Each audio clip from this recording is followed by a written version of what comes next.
지난주에 바울은 하나님께서 아브라함에게 주신 언약에 대해서 언급했습니다. 그 언약은 하나님께서 이 세상 모든 만민들을 구원하시겠다는 언약이었죠.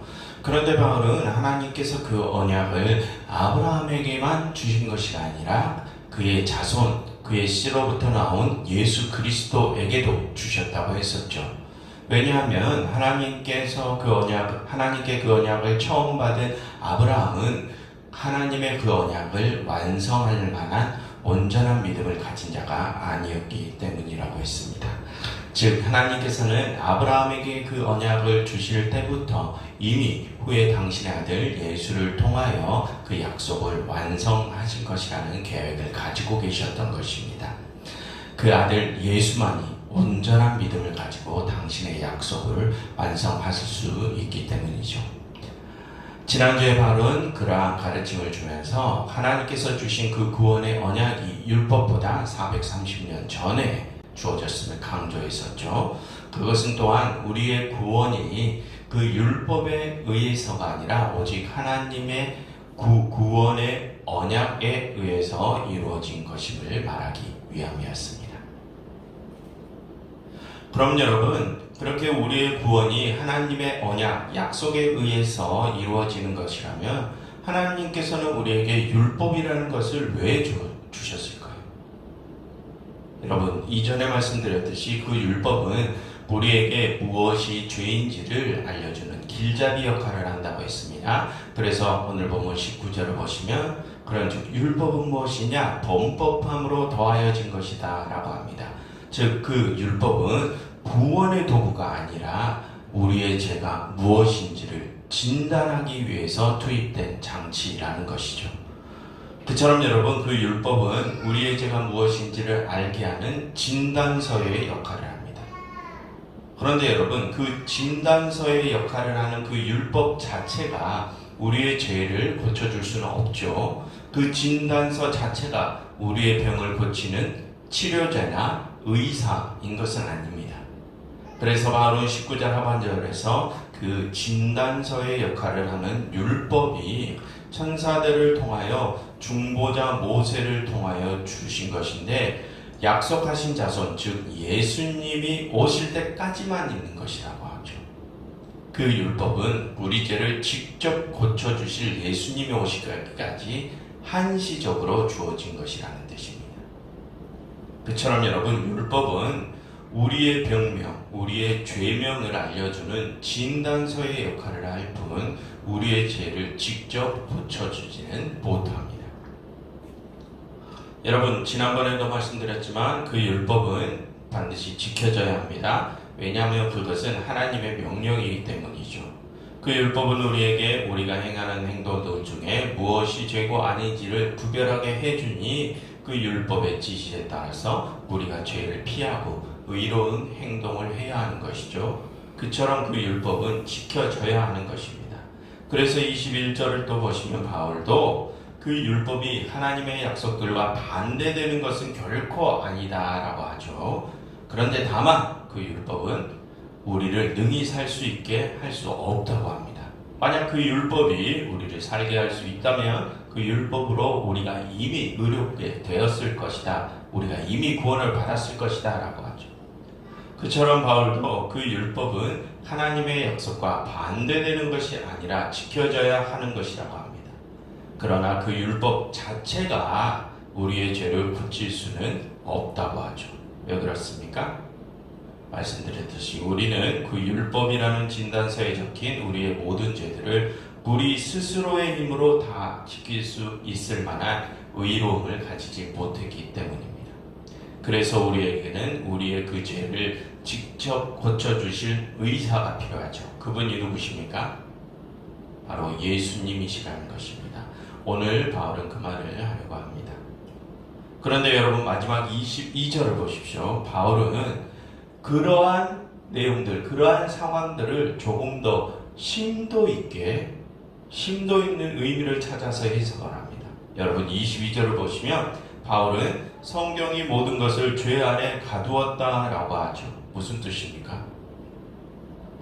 여러분, 이 성경에는 우리가 율법을 지켜야 한다고 기록되어 있죠. 그러나 말씀드린 대로 우리는 그 율법을 다 지킬 수 없습니다.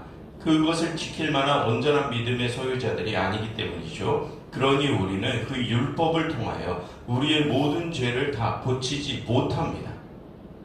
그래서 그 성경에 기록된 그 율법들이 우리를 죄 아래 가두었다고 합니다. 우리는 율법을 다 지키지도 못하는데 그 율법을 지키라고 했으니 죄 아래 우리를 가두었다는 것이죠. 여러분, 이 말을 풀어서 한번 설명을 해보면, 이 성경은 우리가 율법을 통하여 우리의 모든 죄를 다 고칠 수 없다는 것을 알면서도 성경은 일부러 우리로 하여금 그 율법을 지키도록 명령하고서는 우리를 죄 속에 가두었다는 뜻입니다. 마치 우리를 죄라는 감옥에 가두어서 아무 곳으로도 우리가 탈출할 수 없는 상태로 만들었다는 것이죠. 그럼 여러분, 왜 이 성경은 우리가 그 율법들을 다 지키지 못할 것을 알면서도 우리로 하여금 일부러 그 율법을 지키라고 명령하고서는 우리를 그 죄의 감옥 속에 가둔 것일까요? 그것은 우리로 하여금 우리가 그 죄라는 감옥에 갇혀 우리 스스로의 힘으로는 그 감옥을 탈출할 수 없는 상태에 있다는 것을 깨닫게 하기 위해서입니다. 그래서 오직 예수 그리스도를 통해서만 우리가 그 죄의 감옥에서 탈출할 수 있다는 것을 깨닫게 하기 위해서 이 성경은 우리로 하여금 죄의 감옥에 일부러 갇히게 한 것입니다. 그럼 여러분, 오늘 바울이 말하고자 하는 것의 요지가 무엇입니까? 우리는 내 자신이 죄인임을 정말 절실히 깨달아야 한다는 것입니다.